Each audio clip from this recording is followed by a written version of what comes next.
Hello and welcome to super doctors I dream exclusive సిరీస్లో మీ అందరికీ స్వాగతం.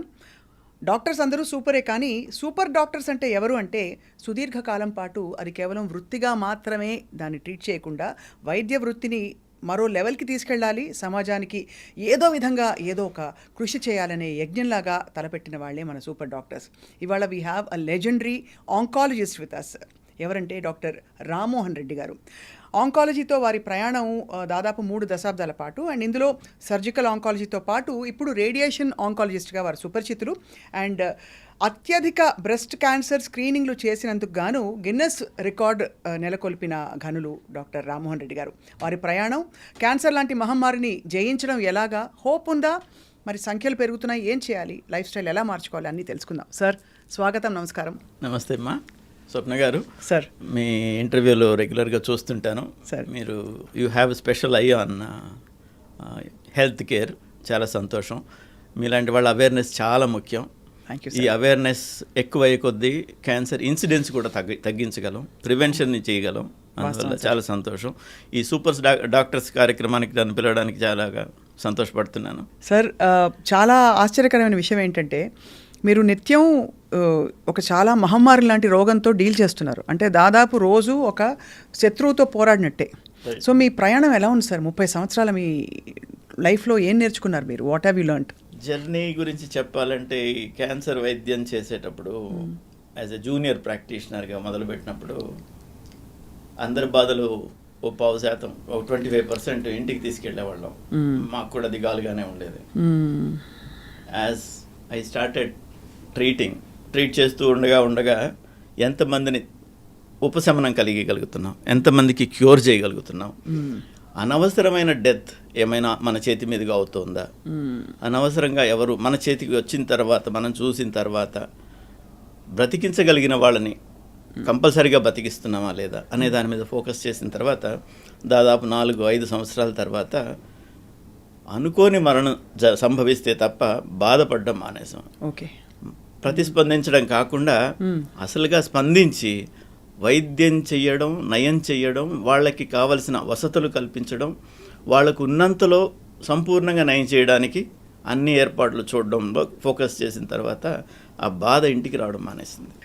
విచిత్ర విషయం ఏంటంటే సార్, ఇంత వైద్య పరిశోధన కొనసాగుతూ ప్రపంచవ్యాప్తంగా ఇప్పటికీ క్యాన్సర్కి మూల కారణం ఏంటంటే, సరే జెనెటిక్స్ కొంత చెప్తాము, కొంత లైఫ్ స్టైల్ అంటాను తప్ప ఎందువల్ల దాని మూలం ఏమిటి అని ఒక్క బ్రెస్ట్ క్యాన్సర్, ఒక హెచ్పివి లాంటి సర్వైకల్ క్యాన్సర్ తాలూకు తప్ప ఎందుకు కనుక్కోలేకపోయాను సార్ ఇంతవరకు?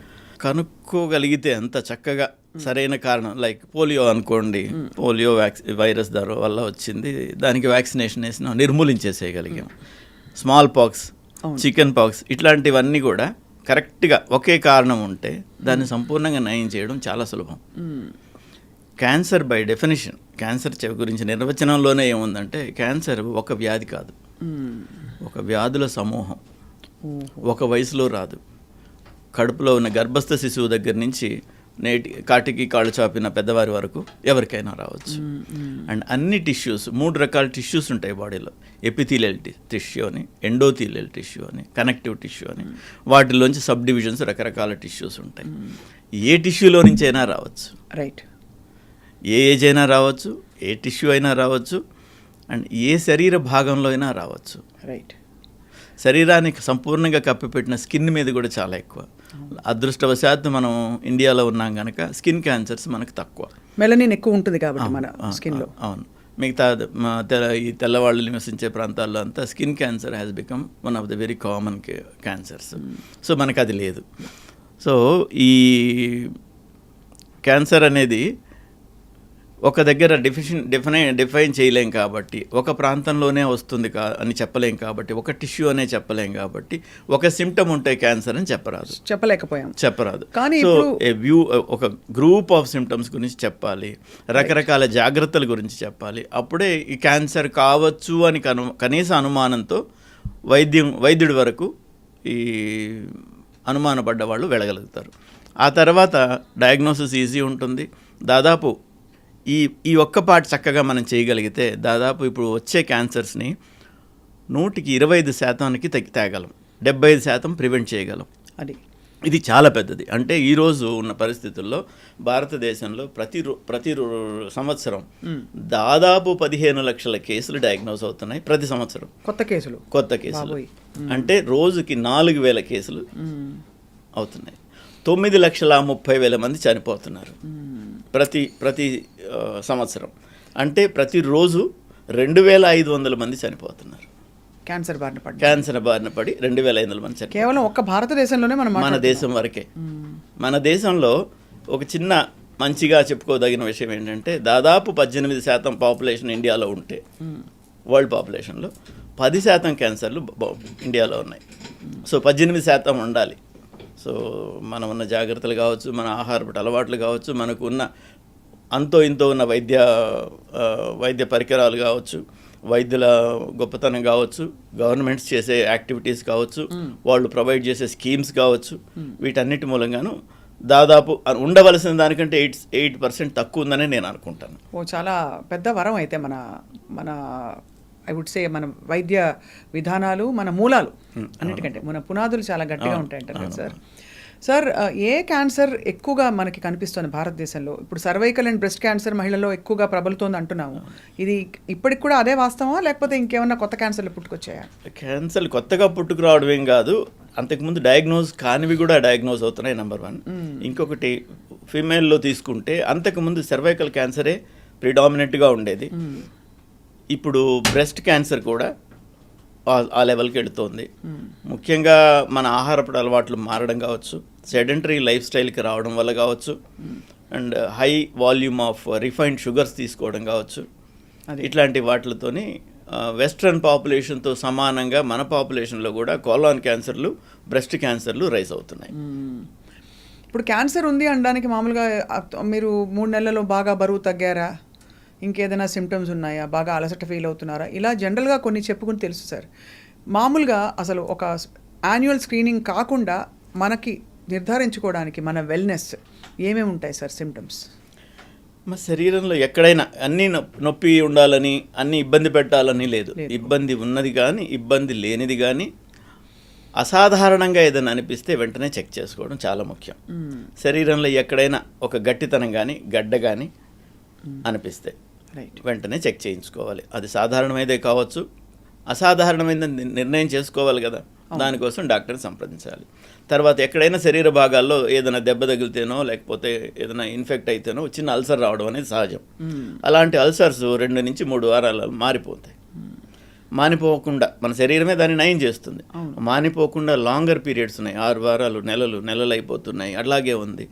అది ఏంటి అని ఒక చిన్న బయాప్సీ తీసుకొని చూడాలి కనుక డాక్టర్ని సంప్రదించాలి. దగ్గు, అందరికీ గొంతు రాపులు, దగ్గులు కామన్, సహజంగా వస్తూ ఉంటాయి, పోతూ ఉంటాయి. వారం కాకపోతే 2 వారాలు కాకపోతే 3 వారాల్లో పోతాయి. 6 వారాలు అంతకంటే ప్రొలాంగ్డ్గా దగ్గు ఉండడం, చేంజ్ ఆఫ్ వాయిస్ ఉండడం, స్వరంలో మార్పు ఉండడం, ఇట్లాంటి వాటిని ఉన్నప్పుడు తప్పనిసరిగా చెక్ చేయించుకోవాలి. ఆ తర్వాత ఎక్కడైనా డిశ్చార్జ్ అంటాం, స్రావం ఎక్కడి నుంచి అయినా ఏదైనా కారుతున్నట్టుగా అనిపిస్తే, సాధారణమైన ప్రదేశాలలో లైక్ మెన్స్ట్రువల్ ఫ్లో లాంటివి సాధారణమైన ప్రదేశాలలో కూడా అసాధారణమైన టైంలో వస్తాయి, రైట్. తర్వాత ఎక్కడైనా అట్లా డిశ్చార్జ్ అవుతుందంటే వెంటనే ఎందువల్ల అవుతుందో చూసుకోవాలి, అదొకటి. తర్వాత 40 సంవత్సరాల తర్వాత కొత్తగా డిస్పెప్సీ అలాంటివి, ఆహారం తినడానికి పొట్ట ఉబ్బరంగా ఉంది, తినలేకున్నాను, ఆకలి సరిగా లేదు, మార్పులు ఉన్నాయి అనుకున్నా. అండ్ ఇంకొకటి మోషన్ పోయేటప్పుడు చేంజెస్ రావడం, మోషన్లో బ్లడ్ పడడం, మూత్రంలో బ్లడ్ పడడం, మూత్రం పోవడానికి అబ్స్ట్రక్షన్ రావడం, తర్వాత దగ్గినప్పుడు ఎప్పుడైనా హిమాప్టైసిస్ అంటాం, ఉమ్మిలో రక్తం ఉండడం, ఇలాంటివి ఉన్నప్పుడు జాగ్రత్తగా చూసుకోవాలి. ఇవన్నీ ఉన్నప్పుడు డాక్టర్ గారిని సంప్రదించే అది తప్పనిసరిగా రూల్ అవుట్ చేయబడుతుంది. రైట్. అందులో 100కి 10% ఉన్నప్పటికీ మిగతా 90% బాగుందని నిర్ధారణ చేసుకోవడం చాలా ఇంపార్టెంట్. ఈ 10% ఉన్నవాళ్ళు బాగా ఎర్లీగా డయాగ్నోజ్ అవుతారు. అంత తొందరగా డయాగ్నోసిస్ అయినందువల్ల క్యూర్ ఛాన్సెస్ చాలా ఎక్కువ. క్యాన్సర్ వచ్చిన వాళ్ళలో మన దేశంలో ఇప్పుడు బాగా అయ్యే వాళ్ళు ఎంతమంది ఉన్నారంటే, బాగా అయిందని ఎప్పుడు అంటామంటే 5 సంవత్సరాల కంటే ఎక్కువ వైద్యం తర్వాత బాగుంటే వారు క్యాన్సర్ నయమైంది అని చెప్తాం, వాళ్ళని క్యాన్సర్ సర్వైవర్స్గా తీసుకుంటాం. అవును. మనకు జబ్బును బట్టి, జబ్బు ఉన్న ప్రాంతాన్ని బట్టి, జబ్బు ఉన్న స్టేజ్ని బట్టి ఈ సర్వైవర్స్ 30 నుంచి 80% ఉన్నారు. ఈ 80% ఉండడం అనేది కొన్ని జబ్బుల మూలంగాను, బాగా నయమయ్యే రకమైన జబ్బుల మూలంగాను, బాగా ఎర్లీగా డయాగ్నోస్ అవ్వడం వలన ఈ 30% వచ్చేవాళ్ళు కొన్ని క్రిటికల్ ఏరియాస్లో ఉండడం ఒకటి, తర్వాత బాగా ముదిరిన తర్వాత చూసుకోవడం ఒకటి. సో నయమయ్యే శాతము 30 నుంచి 80% వేరియేషన్ అవుతుంది. ముందుగా చూసుకుంటే 80% నయమైతే, లేటుగా చూసుకుంటే 20-30% నయం అవుతాం. మొత్తం మీద అంతకు ముందులాగా ఇదేదో పాపం, ఇదేమో శాపం, నాకు వచ్చింది నేను పోతాను అనే పరిస్థితి నుంచి బాగా నయం కాలేదు, బాగా కష్టపడుతున్నాం అనుకుంటే కూడా 130% మంది 5 సంవత్సరాలు దాటేయగలరు. అందుకని వైద్యం చేసుకోవడం ఇంపార్టెంట్. సార్, మీరు క్యాన్సర్ చిత్రపటాన్ని ముఖ్యంగా జంట నగరాలకు సంబంధించి వైద్యంలో మార్పులు తీసుకురావడం అండ్ అందరికీ అందుబాటులో తీసుకురావడం, చాలా అడ్వాన్స్ టెక్నాలజీలో మీది కీలకమైన హస్తం ఉంది సార్. సో ఇప్పుడు అడ్వాన్స్మెంట్స్ ఎలా ఉన్నాయి sir in terms of radiation కావచ్చు, మీరు సర్జరీలు కూడా చేస్తున్నారు కాబట్టి సర్జికల్ ఆంకాలజీలో కానీ కీమోథెరపీలో కానీ? లక్కీలీ అమ్మ, నేను ఈ ట్రాన్స్ఫార్మింగ్ సినారియో టైంలో నేను కరెక్ట్గా హైదరాబాద్లో ఉన్నాను. నా అదృష్టంగా భావిస్తాను దాన్ని. ఈ హైదరాబాద్లో 97లో నేను ప్రాక్టీస్ స్టార్ట్ చేసేటప్పుడు government hospital MNJ cancer institute అంటారు, అక్కడ 2 క్యాన్సర్ మిషన్స్ ఉండేవి, కోబాల్ట్ మిషన్స్ అంటారు.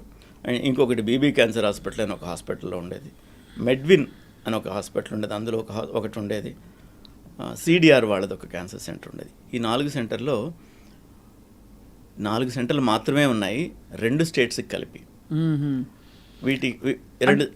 అప్పుడు కామన్ ఆంధ్రప్రదేశ్ అంటే ఊర్లో ఎవరికైనా క్యాన్సర్ వచ్చినా, ఎవరికి ఎక్కడ వచ్చినా హైదరాబాద్కి రాకపోతే వైద్యమే లేదన్నప్పుడు డయాగ్నోస్ చేయడం కూడా మానేస్తున్నారు ఊర్లలో. ఆ పరిస్థితుల్లో నేను క్యాన్సర్ స్పెషలిస్ట్గా జాయిన్ అయ్యి ప్రాక్టీస్ స్టార్ట్ చేశాను. తర్వాత మొట్టమొదటి లీనియర్ యాక్సలరేటర్ 2000 సంవత్సరంలో కాస్త ఒక 6 నెలలు అటు ఇటుగా ఉండొచ్చు, మొదటి మిషన్ వచ్చింది. ఈరోజు దాదాపు 60 పైచిలకు అత్యున్నత ప్రమాణాలు కలిగిన లేటెస్ట్ క్యాన్సర్ మిషన్స్ హైదరాబాద్లో ఉన్నాయి.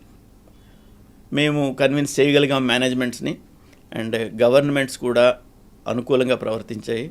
అండ్ కొన్ని స్కీమ్స్ లైక్ ఆరోగ్యశ్రీ లాంటివి కానీ, ఈ హెల్త్ కేర్ స్కీమ్స్ అన్నీ అట్టడుగు వర్గాలకు కూడా ఆర్థిక వసతిని కొంతవరకు ఇస్తుంటే, కొంతవరకు హాస్పిటల్ ఆర్థిక బర్డన్ని కొంత షేర్ చేసుకోవడం మూలంగా వాళ్ళు వైద్యానికి అందుబాటులోకి వచ్చారు. ఈ స్కీమ్స్లో ఏంటంటే వాళ్ళు ట్రీట్మెంట్కి వచ్చిన తర్వాత ఇంటికి వెళ్ళే ఛార్జీలు కూడా వీళ్ళిస్తారు, గవర్నమెంట్ మూలంగా హాస్పిటల్స్ వాళ్ళు చెల్లిస్తారు. సో ఇలాగ చేయడం వల్ల ఒక ఫాలోఅప్కి వస్తే వాళ్ళకి పోయే ఖర్చులు కూడా ఇస్తారు. ఈ విధంగా ఉండడం వల్ల ఈ క్యాన్సర్ కేర్ ప్రొవైడర్స్ ప్రైవేట్ సెగ్మెంట్లో కూడా విపరీతంగా వచ్చి ఈరోజు మనం క్యాన్సర్ కేర్కి దాదాపు ఒక హబ్గా తయారయ్యాం. అంతకుముందు బొంబాయిలో కాస్త బాగా ఉండేది, అండ్ చెన్నైలో కాస్త ఉండేది, మిగతా చోట్లంతా నామమాత్రంగా ఉండేది. ఈరోజు ఒక రకంగా చెప్పాలంటే బొంబాయికిను హైదరాబాద్ చెన్నైకి ధీటుగా కొన్ని ఏరియాస్లో వాటిని దాటుకుని మరీ ముందుకెళ్ళిపోయాం.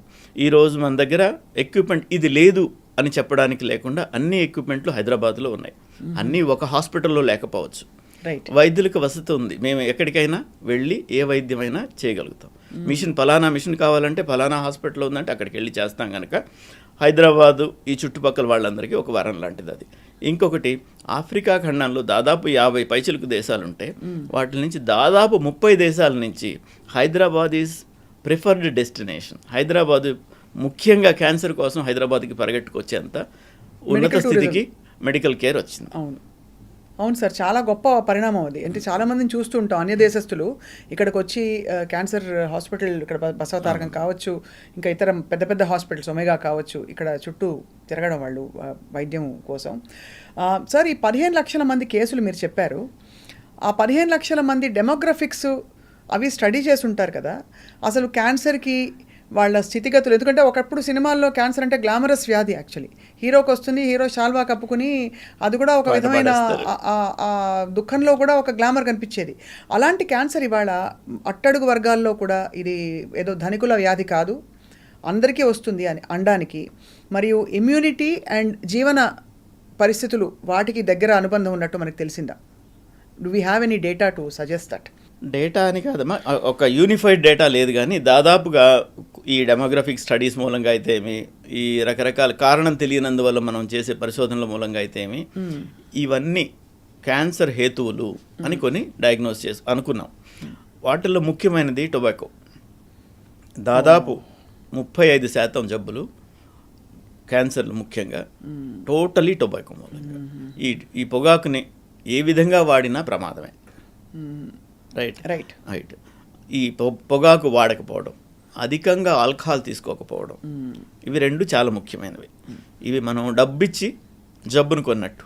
కరెక్ట్, అవును సార్, డబ్బిచ్చి కొనకండి. సో మనకు అట్టడుగు వర్గాల్లో కనిపించే క్యాన్సర్స్ ఎక్కువ మరి పొగాకు రిలేటెడ్ లేదు ఆల్కహాల్ రిలేటెడ్ అని చెప్పచ్చా? ఎందుకంటే మీరు షుగరీ ఫుడ్స్, లైఫ్ స్టైల్, ఇవన్నీ కొంచెం అర్బన్ సెంట్రిక్ ఫినామినా. బట్ రూరల్లో మనకు అంత ఈ మోడర్న్ ఎక్కువ కార్బోహైడ్రేట్స్, షుగర్స్ తినడం లాంటి ఫినామినా ఉండకపోవచ్చు, కష్టపడి పనిచేస్తారు, అయినా రూరల్ స్టేటాలో కూడా మనం క్యాన్సర్ చూస్తున్నాం. ఈ డైకాటమీ ఎలా సార్? దీని మూలంగా ఏంటంటే చెప్పాల్సింది, ఈ వైవిధ్యం ఎందువల్ల ఉంది అంటే, ధనిక వర్గానికి వచ్చే క్యాన్సర్లు విడిగా ఉంటే పూర్ పీపుల్కి వచ్చే వ్యాధులు విడిగా ఉన్నాయి. ఓకే. అప్పుడు వాళ్ళకి అంతకు ముందంతా ఇండియాలో మొత్తం మీద ఇన్ఫెక్షియస్ డిసీజెస్, అంటువ్యాధులు, వీటితోనే ప్రాణాపాయం ఉండేది. ఆ స్టేజ్ దాటేసాం, అవన్నీ నయం చేస్తున్నాం.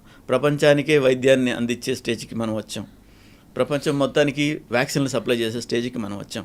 అవన్నీ తగ్గినందువల్ల ఏమైందంటే మిగతావి cardiac problems, cancer related problems ఎక్కువగా కనిపిస్తున్నాయి. అదొకటి. అండ్ ఏజ్ రిలేటెడ్ ప్రాబ్లం అని కూడా ఒక రకంగా చెప్పవచ్చు. అంటే ఏజ్ పెరిగే కొద్దీ క్యాన్సర్ ఇన్సిడెన్స్ పెరుగుతూనే ఉంటుంది. పెరుగుతూనే ఉంటుంది. అంచేత పుట్టినప్పుడు 9% మందికి నిర్ధారణ అయిపోయినట్టే క్యాన్సర్ వస్తుందని. పుట్టిన ప్రతి 100 మందిలో 9 మందికి క్యాన్సర్ వస్తుంది with age in their life time. ఏదో ఒక స్టేజ్లో 100కి 9 మందికి వస్తుంది. మనకి ఈ రోజు ఉన్న ఇన్సిడెన్స్ల ప్రకారం 9% తక్కువేం కాదు, మనకున్న పాపులేషన్కి చాలా ఎక్కువ వస్తుంది. సో మీరు ఇప్పుడు ఆహారం గురించి మనం మాట్లాడుకున్నాం. సో వాళ్ళకు ఉండే జబ్బులు వేరే, వీళ్ళకు ఉండే జబ్బులు వేరే. ఆహారం చేసుకోవాలి. ఎక్సర్సైజ్, వాళ్ళు బై డిఫాల్ట్ ఎక్సర్సైజ్ చేస్తారు, బావిలో నీళ్లు చేస్తారు, పొలం పనులు చేసుకుంటారు, అన్నీ చేసుకుంటారు. సో దానికి రిలేటెడ్ వాళ్ళకి రావు. వాళ్ళ ఆహార పదార్థాల్లో సరిపోయేంత రోయేజ్ అంటే డైటరీ ఫైబర్ ఉంటుంది. డైటరీ ఫైబర్ ఉంటుంది కనుక కోలానిక్ క్యాన్సర్స్ వాళ్ళకు ఉండవు. బ్రెస్ట్ క్యాన్సర్స్ తక్కువ, శ్రమపడి పని చేసుకుంటారు కనుక బ్రెస్ట్ క్యాన్సర్స్ తక్కువ. అన్హైజీనిక్గా ఉండడం ఇట్లాంటి మూలంగా సర్వైకల్ క్యాన్సర్స్ కొంచెం ఎక్కువ. అది టొబాకో యూజ్ చేయడం వల్ల టొబాకో రిలేటెడ్ క్యాన్సర్స్ ఎక్కువ. లంగ్ ఓరల్ క్యాన్సర్స్ ఎక్కువ. అయితే అది అంటే క్యాన్సర్ మొత్తం మీద క్యాన్సర్ ఇన్సిడెన్స్ మార్పు లేదు, కానీ వ్యాధుల డిస్ట్రిబ్యూషన్ మారుతుంది. ఓకే. కానీ స్టేట్ మీరు చెప్పినట్టు సార్, వచ్చిన వాళ్ళకి డబ్బులు ఇచ్చి కూడా పంపించడం అన్నది ఒక నాన్ కమ్యూనికబుల్ డిసీజ్కి ఇలాగా ఇన్వెస్ట్ చేయడం గొప్ప విషయమే. ఎందుకంటే కమ్యూనికబుల్ డిసీజెస్ అందరికీ వచ్చేస్తుంది, వాళ్ళ తలకాయ నొప్పి స్టేట్ కని ఆలోచించడం వేరు. కానీ దీన్ని ఇంత ముందుకు తీసుకెళ్లడంలో మీలాంటి వాళ్ళు ముందుండడం సార్ చాలా మేలు చేసింది. ఈ విషయంలో ఒక డాక్టర్, ఒక ముఖ్యమంత్రి అయితే మనసు 10 నిమిషాలు దాని మీద పెడితే ఎంత సాధించవచ్చు అనే దానికి రాజశేఖర్ రెడ్డి గారు మహోన్నతమైన వ్యక్తి. వారు ఎగ్జాంపుల్ అమ్మా. వారు గనక ఈ ప్రాజెక్ట్ చేసి ఉండకపోతే, రాజీవ్ ఆరోగ్యశ్రీ అనే ప్రాజెక్ట్ చేశారు. ఈరోజు ఆ ప్రాజెక్ట్ని వరల్డ్ వైడ్ స్టడీ చేస్తున్నారు. నేషనల్ వైడ్ కూడా కొంచెం రూపాంతరం చెందించి మోడీ గారు కూడా మంచి యాక్టివిటీ తీసుకుని ఎక్కువ మనీని అలొకేట్ చేస్తూ క్యాన్సర్ నిర్మూలించాలని వారు కూడా కంకణం కట్టుకున్నారు. అండ్ దేశాల నుంచి ఈ ప్రాజెక్ట్ స్టడీ చేసేందుకు ఎంతోమంది వచ్చి వెళ్తున్నారు. In some form or the other వెళ్తున్నారు. ఇంకొక ముఖ్యమైన విషయం ఏంటంటే, గవర్నమెంట్ ₹1 ఖర్చు చేస్తే లెక్కల ప్రకారం ఎంత ఉందో నాకు తెలియదు, కానీ నా ఉద్దేశం 25 పైసలు ఎండ్ యూజర్కి చేరుతుంది. This is one project. ఇందులో 95 పైసలు చివరి ఎవరు వాడుకుంటారో వాళ్ళకి చేరుతుంది. 5 పైసలు మాత్రమే ఈ దారి ఖర్చులు అవుతుంది. ఎవరు ఎక్కడ ఒక్క పైసా ఇది చేయడానికి లేదు. అనెథికల్గా చేయడానికి కానీ, మోసం చేయడానికి కానీ అవకాశాలు బాగా అరుదు. దాని సూపర్వైజింగ్ సిస్టమ్ కూడా అంత బాగుంది. ఇలాంటి హెల్త్ సిస్టమ్స్ కానీ స్టార్ట్ అయితే అన్ని స్టేట్స్లో అయితే ఈ ఇన్సిడెన్స్ని తగ్గించవచ్చు. ఇంకొక బాధాకరమైన విషయం, దాన్ని జాగ్రత్త చేసుకోవాల్సిన విషయం ఏంటంటే, వైద్యం చేయడానికి ఉన్న ఉబలాటం డాక్టర్కి కానీ, పొలిటీషియన్స్కి కానీ, ప్రైవేట్ హాస్పిటల్స్కి కానీ, గవర్నమెంట్ హాస్పిటల్స్కి కానీ వైద్యం చేయడానికి ఉన్నంత ఉబలాటం వైద్యానికి పేషెంట్ రాకుండా చేయాలి, జబ్బు రాకుండా చేయాలి అనే దాని మీద లేదు. ఒకవేళ దాని మీద ఫోకస్ చేస్తే ఇప్పుడు మనం ఖర్చు చేస్తున్నంతలో 4వ వంతు ఖర్చు చేస్తే కూడా ఈ ఇన్సిడెన్స్ ఆఫ్ 4,000 క్యాన్సర్లు ప్రతి సంవత్సరం వస్తున్నాయి అంటున్నాను కదా, ప్రతిరోజు 4,000 క్యాన్సర్లు వస్తున్నాయి. దాన్ని 1000కి తీసుకెళ్ళగలం. ఓహో, అంటే ప్రివెన్షన్ మీద దృష్టి పెట్టి, ఒక ఎడ్యుకేషన్, ఒక ప్రివెన్షన్, ఇవి రెండింటి మీద దృష్టి పెడితే 4,000 నుంచి 1000కి చేయగలం. అంటే మనకు ఉన్న వైద్య పరికరాలు, ఫెసిలిటీస్ ధారాళంగా సరిపోతాయి. ఇప్పుడు సరిపోవు, చాలు బొటాబొటి. హైదరాబాద్లో అన్నీ ఉన్నాయి, ముఖ్యమైన పట్టణాల్లో అన్నీ ఉన్నాయి, కానీ ముఖ్యమైన పట్టణాల్లోనే రావు కదా క్యాన్సర్లు. అదే కదా, మారుమూల ప్రాంతాల్లో కూడా వస్తాయి. 1 మిలియన్ పాపులేషన్కి 1 మిషన్ కావాలి, మనకు అన్ని లేవు. ఇప్పుడు ఉన్నవి ఇన్సిడెన్స్ తగ్గిస్తే ఆటోమేటిక్గా సరిపోతాయి. అవును సార్, మీరు అన్నది ఇందులో కూడా యాక్చువల్లీ నిజానికి మీరు లీడ్ తీసుకుని 2790 breast cancer screenings in single day కదా సార్. దానికోసమే మీకు గిన్నెస్ రికార్డ్ ఒక అరుదైన ఒక బిరుదు వచ్చింది ఆ రోజు సార్. జస్ట్ ఐఎమ్ క్యూరియస్, ఈ 2000 ఒక బృందం ఒక్కనే కాదమ్మా, ఒక బృందం అందరం కలిసి చేయగలిగింది అది. అండ్ అది చేయడానికి ఏంటంటే మేము ఇంకో 1000 మంది ఎక్కువే చేసాము. బట్ వాళ్ళు కౌంట్ చేసే విధంగా మేము డ్రోన్ పిక్చర్స్ పంపించాలి, సూపర్వైజ్ చేసేదానికి వచ్చి ఉంటారు. అలాగ పంపించడానికి ప్రైవేట్ పార్ట్ ఎగ్జామినేషన్, దానిలో కొంత కవర్ చేయాలి, కొంత చూపించాలి. సో అలాగ చేయగలిగింది మేము ఆ నంబర్ చేయగలిగాం. అంతకంటే ఇంకో 1000 మంది ఎక్కువే చేసాం. They could not count on the videos.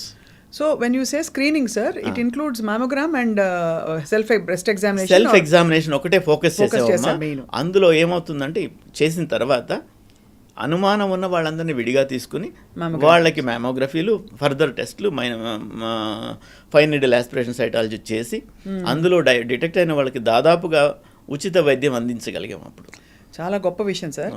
Sir I'm just curious, ఆ రోజు ఎన్ని కేసులు బయటపడ్డాయి? అంటే ఇది ర్యాండమ్గా ఒక 3,000 మంది వచ్చి మీ దగ్గర స్క్రీనింగ్ చేయించుకున్నారు. వాళ్ళే షాక్ అయిన వాళ్ళు చాలా మంది ఉంటుంటారు కదా. చిన్నబాబు గారని గ్రేస్ హెల్త్ కేర్ ఫౌండేషన్ తరఫున పనిచేస్తారు వారు. అండ్ ఇంకో 2-3 సంస్థలు అక్కడ very good number of sisters, health care assistants, వీళ్ళందరం కలిసి చేసింది అది. ఆ రోజు దాదాపు 400 పైచిలుకు కేసులు డయాగ్నోస్ అయినాయి, అనుమానాస్పదంగా అయినాయి, ఏదో ఒక లంప్ ఉండి అనుమానాస్పదంగా అయినాయి. అది ఫర్దర్ ఎవాల్యుయేట్ చేసాము. అందులో నుంచి 20% was found to B disease. వాళ్ళందరికీ వైద్యం అందింది. ఏదో విధంగా పెట్టుకోగలిగిన వాళ్ళకి పెట్టుకునే విధంగా చేస్తే, పెట్టుకోలేని వాళ్ళకి కూడా ఏదో ఒక ఏర్పాటు చేసి, మాకు వైద్యం చేయించుకుని నయమైన వాళ్ళు కొంతమంది, ఎవరైనా క్యూరబుల్ క్యాన్సర్స్ వస్తే మేము సహాయం చేస్తామని చెప్పిన వాళ్ళు బృందాలుగా ఉంటారు. రైట్, వాళ్ళని మేము సంప్రదించి వీరికి బాగైపోతుందండి, వీరికి మీరు వైద్యం అందజేయండి అంటే వాళ్ళు చేస్తారు. సో ఆ విధంగా చేస్తుంటాం. చాలామందికి పెద్ద షాక్ కదా సార్. ఇప్పుడు వాళ్ళు పేదవాళ్ళైనా ధనికులైనా నాకు వచ్చిందా అంటారు, నాకు రాదని అనుకుంటారు ప్రతి వాళ్ళు. సో మీకు క్యాన్సర్ అని చెప్పే ఆ విషయం చాలా కష్టతరం కదా సార్ మీకు కూడా. కొంచెం ఇబ్బందికరమే. పీరియడ్ అలవాటు అవుతుంది, ఎలాగ చెప్పాలి, ఎవరికి చెప్పాలి, ఎలా వెళ్ళాలి. మామూలుగా అయితే మనకు చిన్న అడ్వాంటేజ్ ఉంది మన దేశంలో. అక్కడ బయట కంట్రీస్లో అంతా పేషెంట్తో డైరెక్ట్గా మాట్లాడాలి. పేషెంట్కి చెప్పిన తర్వాత పేషెంట్ పర్మిషన్తో ఎవరికి చెప్పాలో నిర్ధారణ చేస్తాం. మనకేంటంటే పేషెంట్ తరఫున డాక్టర్లు కొంత ముందడుగు వేసి వాళ్ళ తరఫున కొంతవరకు ఆలోచన చేసి ఎవరికి ముందు చెప్పాలో నిర్ణయం చేసే అధికారం ఉంది. ఓహో, పేషెంట్ ఉన్నారు అంటే మెడికల్ ఎథిక్స్ ప్రకారం కూడా యూ కెన్ డూ దట్. మాకు అధికారం ఉన్నట్టే, వారికే చెప్పాలి, ప్రైవసీ ఉంటుంది. బట్ వారిని తీసుకొచ్చే వాళ్ళు పక్కనే ఉంటారు కదా మాకు వైద్యం చేయించేటప్పుడు. వాళ్ళకి చెప్పకూడదని మాకు రూల్ లేదు కదా. సో మేము వీళ్ళని బయట కూర్చోబెట్టి వివరంగా చెప్తాం, ఇలా ఉంది. వారికి చెప్పకుండా కాదు, వాళ్ళకి మెల్లగా చెప్దాం. మీన్ వైల్ ఫర్దర్ ఇన్వెస్టిగేషన్స్ చేస్తాం. 2 సార్లు 3 సార్లు క్యాన్సర్ హాస్పిటల్ చుట్టూ తెలిస్తే వాళ్ళకి అనుమానంగానే ఉంటుంది. అప్పుడు చెప్తాం, ఇలా ఉంటుందమ్మా, ఇలా బాగా తగ్గుతుంది, ఇది తగ్గుతుంది, ఇలా ఉంటుంది, ఇలా చేస్తామని చెప్తాం. వాళ్ళకి అప్పటికి అర్థం చేసుకునే ఓపిక శక్తి వస్తాయి. కొన్ని ఇన్సిడెంట్స్లు ఉన్నాయి, క్యాన్సర్ అని డయాగ్నోజ్ చేయగానే ఎక్కడి నుంచో దూకి చనిపోవడాలు కూడా చూసాం. మీరు చూసారా సార్ మీ కెరియర్లో? సో చూసాను. హైదరాబాద్లో కూడా ఒక సంఘటన జరిగింది. నా మిత్రురాలు, నా సహ విద్యార్థి అమెరికాలో జీవిస్తూ అడ్వాన్స్డ్గా డయాగ్నోస్ అయిందని ఒక ఫ్రోజన్, ఆల్మోస్ట్ ఫ్రీజింగ్ టెంపరేచర్స్లో ఉండే రివర్లోకి కార్ డ్రైవ్ చేసుకుని చనిపోయింది. That is the time when I started thinking, being more passionate towards curing. So disturbing sir. అవునమ్మా. ఎందుకు సార్ అంత అంత ఎందుకు గుండె జారిపోతుంది అంటే డాక్- అమ్మో ఇది నేను పడలేనా? అదే కాదమ్మా, జబ్బుకి నువ్వు డాక్టర్వా పేషెంట్వా తెలియదు. రైట్. నేను డాక్టర్నని నేను నిర్లక్ష్యం చేస్తే ఎలాగా? బాడీ మాట్లాడుతుంది, బాడీ చెప్తుంది ఇబ్బంది ఉంది, ఇక్కడ నొప్పిగా ఉంది, ఇక్కడ గడ్డగా ఉంది, ఇక్కడ తేడాగా ఉంది అని చెప్పినప్పుడు మనం దాని మాట విని ఎందుకుంది, నాకెందుకుంది, ఎలా ఉంది అని ఏంటని సంప్రదించాలి. నేను డాక్టర్నే అనుకుంటే నువ్వు డాక్టర్ అయితే దానికేం తెలుసు, డాక్టర్ అయితే దానికేంటి, కాకపోతే దానికేంటి. సో ఆవిడ నిర్లక్ష్యం చేశారా సార్ కొంత సిమ్టమ్స్ అనే అనుకోవాలమ్మా. ఆ కాలంలో నాకు టచ్లో లేరు వారు. నేను విన్నదాన్ని బట్టి అడ్వాన్స్డ్ డయాగ్నోసిస్ అయినందువల్ల ఇంకా ఇలాగే ఉంటుంది కదా అనుకున్నారు. అండ్ మనకులాగా ఒక రకమైన మానసికమైన సహాయం కానీ ఒకళ్ళ మీద ఒకళ్ళు డిపెండ్ అయ్యి ఆధారపడేందుకు కానీ ఇక్కడ అవకాశం అక్కడ బయట కంట్రీస్లో ఉండదు. వారి భర్త లేకపోతే వాళ్ళ పిల్లలు, అంతకుమించి వాళ్ళకి ఏ విధమైన సహాయం అందదు. భారం కాకూడదని కూడా చాలామంది ఇలాంటి అన్నీ ఉంటాయి కదమ్మా. ఇప్పుడు ఒకళ్ళుగా ఆలోచన చేసినప్పుడు ఇప్పుడు ఒక కిలో బరువు తీసుకోండి, చేతిలో పట్టుకోండి, కిలో బరువే సహాయం, దానికి ఏం అక్కర్లేదు. సాయంత్రం దాకా పట్టుకుంటే తెలుస్తుంది, అదే ఒక టన్ అవుతుంది. సో వాళ్ళు ఒక్కళ్ళే ఉన్నప్పుడు ఇలాంటి జబ్బు గురించి వాళ్ళు అలా ఆలోచన చేస్తారు. చాలా ప్రచండ వేగంతో దాన్ని పెద్ద చేసేసుకుంటారు, విపరీతమైన ఎక్కువగా ఊహించేసుకుంటారు. అందులో ముఖ్యంగా డాక్టర్ కనుక ఏముంటాయి ఎలా ఉంటాయని తెలుసు కాబట్టి వాటిని అన్నీ మ్యాగ్నిఫై చేస్తారు. ఇప్పుడు మనకు వైద్యంలో మనం వైద్యం చేసే మందుల్లో వాంతులు అరికొట్టేదానికి మందు ఉంటుంది, దాని మీద సైడ్ ఎఫెక్ట్లలో వాంతి రావడం కూడా రాసి ఉంటుంది. అది రైట్. సో సైడ్ ఎఫెక్ట్స్ ఎప్పుడో ఏదో వచ్చేదాని గురించి ముందుగా తీసుకోవడం కరెక్ట్ కాదు. మీరు అన్నీ చెప్తూనే ఉంటారు, ప్రివెంట్ అవ్వాలి, చూపించుకోవాలి, అన్నీ చెప్తూనే ఉంటారు, మీడియాలో మేము చెప్తుంటాము. అయినా ఇంకా స్టేజ్ 4 వచ్చేవాళ్ళు కామన్గా ఉన్నారు, స్టేజ్ 3 వచ్చేవాళ్ళు కామన్గా ఉన్నారు. 97తో పోల్చుకుంటే 1997తో పోల్చుకుంటే ఇప్పుడు స్టేజ్ 4లు 3లు బాగా తగ్గాయి. అంతకుముందు ఎవరైనా ఎక్కడైనా బయట ప్రయాణంలోనో ఎక్కడో దగ్గర ఎవరైనా తారసపడి నమస్కారం డాక్టర్ గారు అంటే వాళ్ళు ఏం చెప్తారో వార్త అని భయపడేవాళ్ళం. ఏ 6 నెలలకో 3 నెలలకో చనిపోయారు, వచ్చి తిడతాడా, ఏమంటాడు, ఏమైందో వాళ్ళ పేషెంట్కి, ఇలాంటివి ఉండేది. ఇప్పుడు అలా కాదు, సర్వైవర్స్ చాలా ఎక్కువ ఉన్నారు. నేను చెప్పాను ఇందాక మీకు ఇన్సిడెంట్స్ అప్పుడు చెప్పాను, 4,000 ప్రతి సంవత్సరం డయాగ్నోజ్ అయితే 2,500 మంది చనిపోతున్నారంటే 1,500 మంది బతికుంటున్నారు, 1,500 మంది లాంగ్ పీరియడ్ ఉంటున్నారు. వాళ్ళందరూ కూడా ఫర్ ఎగ్జాంపుల్ నా దగ్గర ఉన్న పేషెంట్స్లోనే తీసుకుంటే పసి బిడ్డలతో వచ్చి ఈ బిడ్డలు ఎలాగా అనుకున్న వాళ్ళందరూ వాళ్ళకి పెళ్ళిళ్ళు అయ్యేంత వరకు జీవించారు, ఇంకా కూడా జీవిస్తున్నారు. కొంతమంది ఆ తర్వాత చనిపోయినప్పటికీ వాళ్ళ ఫ్యామిలీకి వాళ్ళు చేయాల్సిన పనులన్నీ సంపూర్ణంగా చేసుకుని పోతున్నారు. ఇందులో మేము ఉన్నందుకు మేము సంతోషపడతాం. ఖచ్చితంగా సార్, డెత్ ఇస్ ఇన్ఎవిటబుల్. మనం అంటే వ్యాధి వచ్చినా రాకపోయినా ఏదో టైంలో వెళ్ళిపోవాలి. కానీ మీరు అన్నట్టు బాధ్యతలు సంపూర్ణంగా మనం వచ్చిన పర్పస్ నెరవేరిన తర్వాత అకాల మరణానికి దూరం చేయగలిగితే అంతకంటే అదొక విజయమే ఒక విధంగా చూసుకుంటే. సార్ మీరు అత్యంత ఘనతగా చెప్పుకునే ఒక కేసు మాతో పంచుకోండి సార్. ఎలా అయితే ఇప్పుడు మీరు మీ మిత్రులను చెప్పారు, ఆయన జీవించే ఉన్నారు కనుక ఆయన పేరు చెప్పనండి. పర్లేదు సార్, దగ్గర మిత్రుడు, విషయం చెప్పండి. అంతే, దగ్గర మిత్రుడు, ఒక పేరున్న ఒక వైద్య హాస్పిటల్కి వెళ్ళారు. వారు రొటీన్ స్క్రీనింగ్ చేయించుకున్నారు. దాదాపు తాటికాయ ప్రమాణంలో పొట్టలో ఒక గడ్డ ఉంది. డాక్టర్ గారు అక్కడ చూశారు, స్క్రీనింగ్ చేశారు, రివ్యూ ఆఫ్టర్ 6 months అని రాసి పంపించారు. ఈ రివ్యూ ఆఫ్టర్ 6 months ఎవరు వస్తుందంటే అండి, హెల్త్ స్క్రీనింగ్లని పెట్టిన వాళ్ళందరూ ఏం చేస్తున్నారంటే దాని మీద మానసికంగా ఫోకస్ లేకపోవడం వల్ల దాన్ని వివరంగా పట్టించుకోవట్లేదు. అదేదో ఒక ఇన్కమ్ సోర్స్ లాగా చూస్తున్నారు. నువ్వు చేసావు, అన్ని ఇన్వెస్టిగేషన్స్ చేసావు, అయిన తర్వాత you should read it properly. తాటికాయ అంత గడ్డలు ఉంటే 8 ఇంచులు, తాటికాయ అంటే 7 నుంచి 8 ఇంచుల సైజు ఉన్న గడ్డ పొట్టలో ఉంటే ఫాలోఅప్కి రమ్మని రాశారు అదే హాస్పిటల్లో. ఎందువల్ల అంటే ఒక వయసైన జూనియర్ డాక్టర్ని పెడతారు. వయసైన జూనియర్ డాక్టర్ నోట్ చేసుకోండి అమ్మా. ఎంబీబీఎస్ డాక్టర్లలో పోస్ట్ గ్రాడ్యుయేషన్కి వెళ్ళిపోయే వాళ్ళం చాలామంది ఉంటాం. అవును, కొంతమంది అక్కడ ఆగిపోతాం. వాళ్ళల్లో సీనియర్స్ని చూసుకుని వీళ్ళు బాగా చూస్తారు అనే ఉద్దేశంతో హాస్పిటల్ నియమిస్తుంది. వాళ్ళు బాగా చూడకపోవచ్చు, వాళ్ళు చదువుకుని వదిలేసిన దగ్గర ఆగిపోయి ఉండొచ్చు. వాళ్ళు చదువుకుని వదిలేసిన దగ్గర ఆగిపోయి ఉంటే ఈరోజు వచ్చిన టెక్నాలజీ కానీ శాస్త్ర పరిణామం కానీ వాళ్ళకి తెలియదు. అది చూసి బయటకు పొమ్మనంటే ఆయనకి తెలియదు, సంపూర్ణంగా తెలియదు. ఈయన ఏంటి అంత పెద్ద హాస్పిటల్ చూసిందని ఈయన వచ్చేసాడు. మనం అనుకుగానే ఉంటాం కదా. నేను తెలిసినప్పటికీ మామూలుగా ఆయన నన్ను డ్యూటీ డాక్టర్ అనుకున్నాడో ఏమనుకున్నాడో తెలీదు. ఏదో రోజు మాట వరుసకి రిపోర్ట్స్ చూపించారు. రిపోర్ట్స్ చూసి ఇది ఇలా ఉందండి, తాటికాయ ప్రమాణంలో గడ్డ ఉంది మీకు, అది ఏంటని తప్పనిసరిగా చూసుకోవాలంటే అంత పెద్ద హాస్పిటల్ వాళ్ళు చూశారు, అంత పెద్ద హాస్పిటల్లో చెయ్యంది నువ్వు చెప్తావా నాకు? So he did not believe. నేను చెప్పింది నమ్మకమే లేదు. దాని తర్వాత కాదండి, అక్కడ పేరున్న డాక్టర్లు వాళ్ళు ఉన్నారు, వీళ్ళు ఉన్నారని 3-4 పేర్లు ఆ హాస్పిటల్ వాళ్ళకి చెప్పి వాళ్ళని వెళ్ళి కలవండి, వాళ్ళని కలిస్తే మీకు న్యాయం జరుగుతుందని చెప్పాను.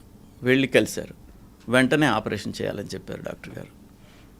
ఆపరేషన్ చేసే పరిస్థితి లేదు నాకు తెలుసు. ఉన్నాయి ఇన్వెస్టిగేషన్స్ వాళ్ళు చేసినవే నా దగ్గర ఉన్నాయి, నాకు ఒక కాపీ ఉన్నందువల్ల. లేదు. ఎందుకు లేదు సార్? అంటే మరీ పెద్దగా ఉందనా గడ్డ? అది సుపీరియర్ మీసెంట్రిక్ ఆర్టరీ అని ఒక చాలా పెద్ద ఆర్టరీ అమ్మ, ఇంటెస్టైన్స్కి సప్లై చేస్తుంది. ఓ, అది ఇన్వాల్వ్ అయ్యి ఉంది, దాని చుట్టూ ఉంది. ఆ తాటికాయ మధ్యలో ఆ రక్తనాళం వెళుతుంది. సో ఇది తీసేస్తే అది కూడా, అది కట్ చేయాలి. తీసేస్తే అది కూడా పోయేదానికి ఫెసిలిటీస్ పెట్టుకుని చేయొచ్చు. అది బైపాస్ చేసుకుని లైక్ వాస్కులర్ గ్రాఫ్ట్కి రెడీ చేసుకుని ఈ వాస్కులర్ గ్రాఫ్ట్ వేస్తూ ఇది చేయొచ్చు అనేది ఉంది. అలా చేస్తున్నారేమో అనుకున్నాను వాళ్ళు చేద్దామంటే. ఆపరేట్ చేసేసారు. అది బయటే తెలుస్తున్నది, లోపలికి వెళ్ళిన తర్వాత ఇలా ఉందని వార్త. అక్కడి నుంచి ఎవరో బంధుమిత్రులు చేస్తే వాళ్ళు నాకు ఫోన్ చేశారు. ఎలాగో ఆపరేషన్ చేశారు కనుక నీడిల్ బయాప్సీ కంటే ఓపెన్ బయాప్సీ చాలా వివరాలు తెలుపుతుంది, పెద్ద బయాప్సీ తీసుకొని పంపించండి అని చెప్పాను. పెద్ద బయాప్సీ తీసి పంపించారు. దాన్ని న్యూరో ఎండోక్రైన్ ట్యూమర్ అంటారమ్మా. న్యూరో ఎండోక్రైన్ ట్యూమర్ అని తెలిసింది. ఆ న్యూరో ఎండోక్రైన్ ట్యూమర్కి అంత సైజులో ఉన్నప్పుడు ఆపరేషన్ చేయలేని పరిస్థితుల్లో ఆల్టర్నేట్గా ఏం చేయొచ్చు అని చూస్తే కొంచెం కీమోథెరపీ ఇవ్వడం వల్ల ప్రయోజనం ఉంటుందని తెలిసింది. 17-18 సంవత్సరాల కిందట అప్పుడు కీమోథెరపీ కూడా మేమే ఇచ్చేవాళ్ళం. నేను రేడియేషన్ ఆంకాలజిస్ట్ని బేసిక్గా, బట్ మా ట్రైనింగ్ మెడికల్ ఆంకాలజీలో కూడా అయినందువల్ల ఇప్పుడు డివిజన్ వచ్చింది. సో నేనే కీమోథెరపీ ఇచ్చాను. కీమోథెరపీ ఒక 6 సైకిల్స్ ఇచ్చిన తర్వాత 3 భాగాలు తగ్గింది, ఒక భాగం ఉంది. అప్పుడు మరలా ఆపరేషన్ చేసి దానికి అదే హాస్పిటల్కి వెళ్ళి ఆపరేషన్ చేయించుకున్నారు. బాగా తగ్గింది, మొత్తం తీసేయలేకపోయారు. అండ్ అక్కడెక్కడైతే మిగిలిందో అక్కడ క్లిప్స్ పెట్టి పంపించమన్నాను, నా వసతి కోసం రేడియేషన్ గురించి. క్లిప్స్ పెట్టి పంపించారు, వైద్యం చేశాను, బాగైపోయింది. అప్పుడే కొత్తగా ఇమేజ్ గైడెడ్ రేడియోథెరపీ అనే టెక్నాలజీ అప్పుడే కొత్తగా వచ్చింది హైదరాబాద్కి. అప్పుడు ట్రీట్ చేసాం, బాగా అయ్యారు వారు. తర్వాత 15 సంవత్సరాల తర్వాత ఆయనకి ఆపరేషన్ అంత పెద్దది 2 సార్లు చేసిన మూలంగా ఒక హెర్నియా వచ్చింది. ఓహో. ఆ హెర్నియాకి మరలా అదే ప్రముఖ వైద్యశాలకు వెళ్ళి మరలా పరీక్ష చేయించుకున్నారు. డాక్టర్ గారు అన్ని వివరంగా టెస్టులన్నీ చేశారు, కానీ ఒక టెస్ట్ రిపోర్ట్ చూడడం మానేశారు. అది CT scan of the abdomen. అందులో లివర్లో మెటాస్టాటిక్ డిపాజిట్స్ ఉన్నాయి. ఆయన మళ్ళా వాళ్ళు వెళ్ళారు, చూశారు, ఆపరేషన్ చేయాలన్నారు, ఆపరేషన్ చేశారు. అదృష్టవశాత్తు ఏమి కాకుండా ఆ ఆపరేషన్ చక్కగా సక్సెస్ఫుల్గా అయింది, బయటపడ్డారు. తర్వాత ఎప్పటిలాగా నాకు రిపోర్ట్స్ తీసుకొచ్చి మళ్ళీ చూపించారు. మళ్ళీ చూపిస్తే లివర్లో ఇంత పెద్ద డిసీజ్ ఉందండి, దాదాపు 2.5 సెంటీమీటర్లు ఉంది, దీన్ని తప్పనిసరిగా బయాప్సీ చేసుకోవాలని చెప్పాను. మిత్రుడు హెసిటేట్ చేశాడు. మరలా ఇంకా 2-3 చూపించుకున్నారు. అందరు చేయించాలంటే అప్పుడు నా దగ్గరికి వచ్చాడు. మరలా బయాప్సీ చేసాం. It was found to be metastatic deposit in the లివర్లో. అప్పుడే కొత్తగా సైబర్ నైఫ్ అనే చికిత్సా విధానం వచ్చింది ఇక్కడికి. అప్పుడు సైబర్ నైఫ్ ద్వారా ట్రీట్మెంట్ చేసాం. ట్రీట్మెంట్ చేస్తే సంపూర్ణంగా తగ్గింది. 5 సంవత్సరాలు గడిచిపోయాయి. 5 సంవత్సరాలు గడిచిన తర్వాత ఇప్పుడు మరలా లివర్లో వచ్చింది. రైట్. అప్పుడు ఆయనకి చిన్న పిల్లలు ఇప్పుడు సెటిల్ అయిపోయారు. పిల్లలు యుఎస్లో ఉంటున్నారు, బాగా చదువుకున్నారు, మంచి ఉద్యోగాలు చేసుకుంటున్నారు. ఆయన కూడా 60+ వచ్చారు. రైట్. ఆ తర్వాత మరలా వచ్చింది. మరలా ఇంకో చికిత్సా విధానం వచ్చింది. దాన్ని లుటీషియం థెరపీ అంటాం. రేడియో యాక్టివ్ న్యూక్లియైడ్స్ ఇస్తాం.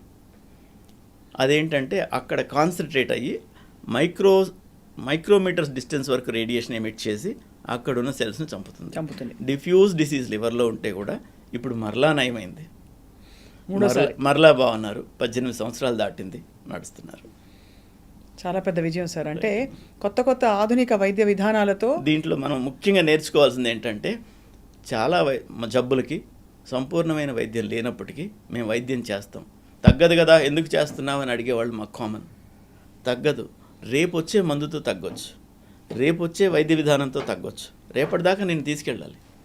ప్రయత్నమే అక్కడ పరమావధి. అదమ్మా, అది చాలా గొప్పగా ఉంది sir. It's such a fulfilling journey మీకు. సార్ మీ విజన్ ఏంటి సార్? మీరు ఒక సూపర్ డాక్టర్గా ఇవాళ ఇన్ని విషయాలు మాతో పంచుకుంటున్నారు. సో నేను ముఖ్యంగా ఏం చెప్తానంటే అమ్మా, ప్రివెన్షన్ ఎంకరేజ్ చేయడం చాలా ముఖ్యం అమ్మా. అవును. నేను నా ఈ అనుభవాలతో వివిధ దేశాలలో నేను వైద్యం చేసిన అన్ని చోట్ల నాకు ఇన్విటేషన్స్ వస్తున్న మూలంగా I'm working on their health care schemes. Because మనం ఆఫ్రికా దేశంలో చాలా ఆఫ్రికా ఖండంలో చాలా దేశాలలో మనం 1980లో ఎలా ఉన్నాం, 85లో ఎలా ఉన్నాం, అలా ఉన్న వాళ్ళు ఉన్నారు. అవును సార్. రైట్. ఇంకా కరెంట్ లేదు, ఇంకా లాస్ట్ ఎండ్ చివరి విలేజ్కి బస్సులు లేవు, 20 కిలోమీటర్లు 30 కిలోమీటర్లు వస్తే తప్ప మెయిన్ రోడ్డు కనపడదు. ఇలాంటి దూరాలలో ఉన్నాయి. వాళ్ళంతగా వాళ్ళ జర్నీ స్టార్ట్ చేసి కంప్లీట్ చేసుకోవాలంటే వాళ్ళకి 50 ఏళ్ళు పట్టొచ్చు. మనం ఇన్వాల్వ్ అయితే 5 నుంచి 10 ఏళ్లలో చేయగలుగుతాం. అది ఎంకరేజ్ చేస్తున్నాను. నా వల్ల అయితే చేస్తానమ్మా. సో ప్రపంచం అంతా వసుధైక కుటుంబం. ఇవన్నీ మనం గీసుకున్న గీతలు గోడలే. మనకు ఇంకా మనం చేయాల్సినవి ఉన్నాయి. బట్ గవర్నమెంట్లు యాక్టివ్గా పార్టిసిపేట్ చేస్తున్నాయి కనుక మన గోల్స్ మనం త్వరలోనే రీచ్ అవుతామని నేను అనుకుంటున్నాను. చివరిగా సార్, పసరు వైద్యాలు ఇవన్నీ ఇంకా నమ్మకాలు కంటిన్యూ అవుతున్నాయి. క్యాన్సర్ వస్తే ఆకు వైద్యం చేస్తే పోతుంది రాచపుండుకి అని కానీ, సరే ఇంకా ఇతర థెరపీలు, ఆక్సిజన్ థెరపీ, ఓజోన్ థెరపీ, రకరకాల ఆల్టర్నేటివ్ వచ్చేసాయి sir. What is your opinion about that? అమ్మా, టోటల్గా నేను కొట్టేయలేను, కానీ నేను దాని గురించి కామెంట్ చేసేంత మిగతా వైద్య విధానాలలో నాకు నాలెడ్జ్ లేదు కనుక నేను కొట్టేను. తప్పనిసరిగా అనుసరించమని చెప్పను. 2 ఉన్నాయమ్మా. ఒకటి, రకరకాల వైద్య విధానం. ఇప్పుడు అలోపతి అంటాం మా వైద్య విధానాన్ని. అలోపతి అంటే ఏంటో తెలుసమ్మా? The other problem. The other problem అంటే ఇది వైద్యం అన్నట్టే లేనే లేదు. దాని మీనింగ్ తీసుకుంటే ది అదర్ ప్రాబ్లం. వేలికి ఇన్ఫెక్షన్ వచ్చింది అనుకోండి, ఆ ఇన్ఫెక్షన్ ఎక్కువైతే చనిపోతారు. యాంటీబయాటిక్స్ లేని రోజుల్లో ఆ వేలు తీసేసేవాళ్ళు. అదర్ ప్రాబ్లం నిలబడిపోయినట్టే కదా. వేలికి వచ్చిన వాళ్ళు ఇన్ఫెక్షన్ ఎక్కువై చనిపోయే శాతం 5% ఉంటే వైద్యం చేయాలంటే 100%కి వేలు పోతుంది. అవును. So that is the reason for coining this name. అప్పుడు అన్ని వైద్య విధానాలు ఉన్నాయి, ఇప్పుడు ఉన్నాయి. అందులో నుంచి ఈ అలోపతి వాళ్ళు ఏం చేశారంటే, చాలా ముఖ్యంగా చాలా నోటబుల్ పాయింట్ ఇది. ఒక పసరు ఉంది, అందులో ఏది యాక్టివ్ ప్రిన్సిపల్, యాక్టివ్ ఇంగ్రీడియంట్ ఏంది, ఆ పసర్లన్నీ వీళ్ళు అనలైజ్ చేశారు. అనలైజ్ చేసినాక ఇది మాలిక్యూల్ అన్నప్పుడు ఆ మాలిక్యూల్ని ఐడెంటిఫై చేశారు. దాన్ని ట్యాబ్లెట్ గానో ఇంజెక్షన్ గానో ఎలా బాడీలోకి పంపించడం సులభం ఉంటుందో అలా చేశారు. దాన్ని 100 మందిలో పరిశోధనలాగా చేశారు. 100 మందికి ఫలానా జబ్బున వాళ్ళకి ఇది ఇచ్చారు, వాళ్ళలో ఎలా ఉంది. మిగతా అందరూ ఒప్పుకోరు కదా, మిగతా 100 మంది వైద్యం తీసుకోలేదు, వాళ్ళు ఎలా ఉన్నారు. కంపారిటివ్ స్టడీ చేసినందువల్ల ఇందులో బాగా అవుతుంది అనుకున్నప్పుడు ఇది బాగుంది, దీన్ని ఫర్దర్ ఎంత డోస్ ఇవ్వాలి, ఇలాంటివన్నీ పరీక్షలు యానిమల్స్లో వాటిలో అంతా చేసి కరెక్ట్గా అలోపతి వైద్యం అబ్జర్వ్ చేసుకుంటుంది. ఇలా ఎన్నో మందులు ఆయుర్వేదం నుంచి అలోపతిలో ఉన్నాయి. సో అలాగ అన్ని సిస్టమ్స్ నుంచి కూడా ఉండొచ్చు. నాకు ఆయుర్వేదం ఇక్కడ జరిగేది మనం చూస్తున్నాం కనుక కొన్ని చెప్పగలుగుతున్నాను. మిగతా అన్ని వైద్య విధానాల నుంచి అంతో ఎంతో వస్తుంది. రైట్. ఇవన్నీ తీసుకుని ఎదుగుతూ వెళ్తోంది ఇది. ఈ ఆయుర్వేదం వీటికి వచ్చేటప్పటికి ఏమవుతుందంటే, ఆయుర్వేదం గురు శిష్య పరంపర. శిష్యుడు దాని గురించి శ్రద్ధ లేకపోతే పోతుంది. అవును. ఫ్యామిలీలో వస్తుంది, కుటుంబంలో తండ్రి గారు చేశారు, నువ్వు చేసింది నేను చేయను నాన్న అని వెళ్ళిపోయి కొడుకుంటాడు. ప్రతి వాళ్ళకి వాళ్ళు సంపూర్ణంగా నేర్పించాలని లేదు, వాళ్ళు నేర్పించినా వీళ్ళు నేర్చుకోవాలని లేదు. అలాగ అవన్నీ క్షీణించిపోతున్నాయి. మిగతా వైద్య విధానాలు క్షీణిస్తుంటే ఇవి బలపడుతున్నాయి. అండ్ ఇంకొకటి, వైద్యంలో ముఖ్యంగా ఇది వైద్య విధానం అని చెప్పాలంటే మనం కంట్రోల్డ్ స్టడీస్ చేసి నిర్ధారణ చేసి ఉండాలి. Clinical trials. ఈ నిర్ధారణని రిప్రొడ్యూసబుల్గా ఉండాలి. మరలా మీరు వైద్యం చేస్తే కూడా ఈ ఆ కండిషన్లో అదే ఫలితం రాబట్టగలగాలి. అప్పుడు దాన్ని శాస్త్రీయ వైద్య విధానంగా అంటాం. సో ఇప్పుడు ఎవిడెన్స్ బేస్డ్ మెడిసిన్ అంటాం. ఆ ఎవిడెన్స్ బేస్డ్గా చేయగలిగినప్పుడు అది అలోపతి అవుతుంది. అవును. అన్ని పతులు ఒక పతి అయిపోతున్నాయి కనుక ఇది విపరీతంగా పెరుగుతుంది. ఒక లైఫ్ టైం సరిపోదమ్మా అల్లోపతి ఒక్కటి నేర్చుకోవడానికి. మరి ఇవన్నీ ఎక్కడ నేర్చుకుంటాం? చాలా అంటే నొప్పింపక తానవ్వక అన్నట్టుగా మీరు అసలు ఎక్కడా కూడా వేరే ఇతర వైద్య విధానాల్ని విమర్శించకుండా చాలా సముచితంగా చెప్పారు డాక్టర్ రామ్మోహన్ నేను రెడ్డి కొన్ని గారు. చెప్తాను వినండి. భారతదేశంలో విషపూరితమైన పాములు 5%, 95% విషం లేని పాములు. పాము కాటికి చనిపోయే వాళ్ళు చాలా ఎక్కువ శాతం. 5% పాములు అయితే పాము కాటులలో 5% చనిపోవాలి కదా. భయం, పాము కాటేసిందని ఒక్క నిజమే చాలు వాళ్ళకి చంపడానికి. సో వాళ్ళందరూ ఊర్లో ఉన్న వైద్యుడికి మంత్రగాడి దగ్గరికే వెళ్తారు. వాళ్ళందరికీ ఆయన మంత్రం వేస్తాడు, వైద్యం ఇస్తాడు, తీర్థం ఇస్తాడు, ఏదో చేస్తాడు. రైట్, 95 మందికి నయం అవుతుంది. వాళ్ళకి ఆ నమ్మకంతోనే 95 మందికి నయం అవుతుంది. ఈ 5% చనిపోతారు. దీనిలో ఇంకో ప్రాబ్లం ఈ అలోపతి వాళ్ళకి ఇంకోటి ఏంటంటే ఈ 5% హాస్పిటల్కి వస్తారు. ఈ 5%లో 90% చనిపోతారు. బికాజ్ అక్కడ టైం డిలే అయ్యింది. అది ఈ పాము కాటు గురించే చెప్పాలంటే కూడా ఈ స్నేక్ వీనం దొరుకుతుంది. పిహెచ్సిలో కూడా అది అవైలబుల్ చేస్తే they can be cured. Most of them పాము కాటు తర్వాత 10 vials ఆఫ్ పాలివీనం ఇచ్చేస్తే మోస్ట్ ఆఫ్ మన దగ్గర 3-4 విష సర్పాలు, వాటికి సరిపోయిందంతా వ్యాక్సిన్ ఉంది కనుక. వ్యాక్సిన్ కాదు, విషానికి విరుగుడు ఉంది. విషానికి విషమే విరుగుడు అంటారు. అదే పెద్దవాళ్ళు అనేవాళ్ళు పూర్వం. కానీ చాలా ఫ్యాసినేటింగ్గా ఉంది సార్ మీ ప్రయాణం. అండ్ మీ ప్యాషన్ అయితే it really makes you a super doctor. Because ఏదో సాధించాలే చాలేదు అని అనుకుని ఏదో స్టేజ్లో అందరూ మీరు ఇంకా ఇతర దేశాలకు వెళ్ళి మనం వైద్య విధానాల్ని ప్రవేశపెట్టి వాళ్ళందరికీ అందుబాటులోకి తీసుకురావాలనే మీ సంకల్పం తప్పకుండా నెరవేరాలి సార్. మీ యజ్ఞంలో ఎక్కడో అక్కడ మీ అందరం భాగం అవుతామని ఆశిస్తున్నాం. థ్యాంక్ యూ మా. ఈ అవేర్నెస్లో మీరు అందరూ పార్టిసిపేట్ ఆల్రెడీ చేస్తున్నారు. ఇంకా కూడా లైక్ నేనేమంటానంటే ఈ క్యాన్సర్ కీమోథెరపీలు ఇస్తాం, సైడ్ ఎఫెక్ట్స్ వస్తాయి. ఎఫెక్ట్స్ వదిలేసి సైడ్ ఎఫెక్ట్స్ని హైలైట్ చేస్తున్నారు. అది మానేయాలి. అవును, ఎఫెక్ట్స్ని హైలైట్ చేయండి. సైడ్ ఎఫెక్ట్స్ ఎలాగ వస్తాయి? వాళ్ళకి వచ్చే వరం జీవితం. అవును, జీవితం అనే వరం వచ్చినప్పుడు ఆల్కహాల్ దాగి కింద పడిపోతున్నాడు రోజు, దానికి సైడ్ ఎఫెక్టే కదా అది. అవును, దానికి తయారుగా ఉన్నాడు. మందుకు వచ్చే సైడ్ ఎఫెక్ట్కి రెడీగా కాకపోతే ఎట్లా? అంతే కదా సార్. చాలా పెద్ద గీత చిన్న గీత అంతే అది. కాబట్టి జీవితం చాలా అమూల్యమైంది. And prevention is the best cure actually చెప్పాలంటే. ముందే వెళ్ళి మనం పరీక్ష చేసుకుని ఫస్ట్ అసలు ఎవరికి రాకూడదు. జెనెటిక్గా అందరికీ ఆ పాసిబిలిటీ ఉంటుంది కాబట్టి సరే ఏదో పరిస్థితుల వల్ల సంభవించినా ఇవాళ క్యాన్సర్ని ఖచ్చితంగా నయం చేసుకోవచ్చు సరైన డయాగ్నోసిస్తో అని చెప్పి మీరు మరోసారి భరోసా ఇచ్చినందుకు డాక్టర్ రామ్మోహన్ రెడ్డి గారు ధన్యవాదాలు సార్. నమస్కారం. థ్యాంక్ యూ స్వప్న గారు. ఈ సూపర్ డాక్టర్ ప్రోగ్రామ్కి నన్ను పిలిచినందుకు చాలా సంతోషం. మొదటగా నాతోనే స్టార్ట్ చేస్తున్నందుకు ప్రోగ్రామ్ చక్కగా నడవాలని, మీరు అందరికీ అవేర్నెస్ తీసుకురావాలని ఆకాంక్షిస్తున్నానమ్మా. Thank you sir.